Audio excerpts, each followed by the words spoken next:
இன்னொன்று மலேசியாவை பொறுத்த வரைக்கும் அங்கே தமிழர்களுடைய எண்ணிக்கைங்கிறது ரொம்ப அதிகம்.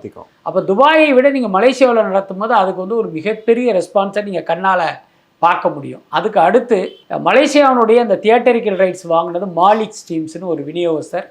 அவர் மலேசியாவில் பார்த்தீங்கன்னா ஒரு மிகப்பெரிய தொழிலதிபர், டத்தோ, பெரிய செல்வாக்கு மிக்க ஒரு இளைஞர். அவர் நம்ம வயசு, என்னை விட ரொம்ப குறைவான வயதுள்ள ஒருத்தர் தான். ஆனால் ஒரு மிகப்பெரிய உயரத்தில் இருக்கிற ஒரு மனிதர். அவர் வாங்கினதுனால என்ன பண்ணிட்டாரு, அவரும் ஒரு பர்சனல் இன்ட்ரெஸ்ட் எடுத்து நாங்கள் வந்து இதை பெருசாக பண்ணுறோன்ட்டு அப்படி ஆரம்பித்து தான் இன்றைக்கி இந்த மாதிரி வந்து நிற்கிது.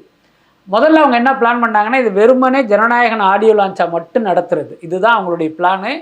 அதை நோக்கி தான் வேலைகள்லாம் நடந்தது. எனக்கு ரொம்ப மாதத்துக்கு முன்னாலேயே தெரியும். நம்ம வலைபேச்சில் டேட்டோடய நம்ம நியூஸ் சொல்லிட்டோம்.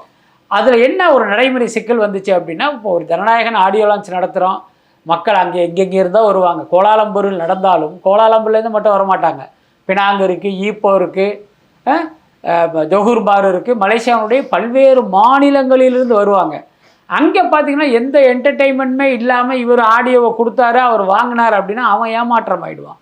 அப்போ அந்த நிகழ்ச்சியில் வந்து ஒரு என்டர்டெயின்மெண்ட் வேல்யூ வேணும். அந்த வர 1,00,000 பேருக்கும் தேவை. ஆமாம், கண்டிப்பாக வேணும்ல. அதுக்கடுத்து பார்த்தீங்கன்னா அந்த நிகழ்ச்சிங்கிறது ஒரு 3 மணி நேரம் 4 மணி நேரம் நடந்தால் தானே அவனுக்கு மகிழ்ச்சியை கொடுக்கும். அப்போ என்ன பண்ணலான்னு யோசிக்கும் போது தான் இதை ஒரு கான்செப்டாக அப்படியே கன்வெர்ட் பண்ணுறாங்க. என்னென்னா, விஜய் நடித்த படங்களிலிருந்து ஒரு 35 பாடல்களை தேர்ந்தெடுத்து அந்த பாடல்களை யாரெல்லாம் பாடினாங்களோ அவர்களை கொண்டே பாட வச்சு ஒரு கான்செப்ட் நடத்துறது. அந்த கான்செப்டினுடைய முடிவில் ஜனநாயகன் ஆடியோ லான்ச் நடத்துறது. ஒரு 2-in-1 ஃபங்க்ஷனாக நடத்துகிறாங்க.